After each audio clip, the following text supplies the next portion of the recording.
இன்றைக்கி எங்கள் கார்டனில் முதல் முறையாக ஒரு காய் ஒன்று அறுவடை பண்ண போகிறேங்க. ரொம்ப ஹாப்பியாக இருக்குது. என்ன காய்னா குக்கும்பர் தாங்க.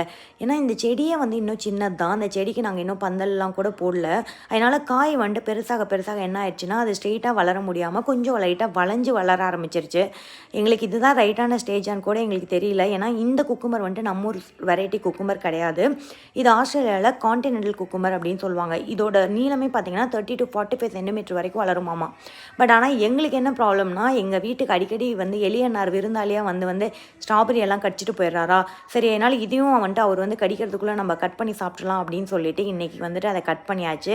2 காயும் மேலே பார்த்தீங்கன்னா வந்துட்டு லைட்டாக முள்ளாக இருந்துச்சு. பட் ஆனால் அதை வாஷ் பண்ணோடனே எல்லாமே போயிடுச்சு. கட் பண்ணி சாப்பிட்டா வந்துட்டு கரெக்டான பதத்தில் இருந்துச்சு. நான் கூட பயந்தேன், ஒரு வேளை முத்திருச்சோ அப்படின்னு சொல்லி கூட நான் யோசிச்சுட்டு இருந்தேன். பட் ஆனால் சூப்பராக இருந்ததுங்க. அதுவும் வந்துட்டு நம்ம ஊர் ஸ்டைலில் அப்படியே பஸ் ஸ்டாண்ட்லலாம் விற்பாங்கள்ல, மிளகாத்தூள் உப்பு போட்டு சாப்பிட்டா அப்பா வேறு லெவல்.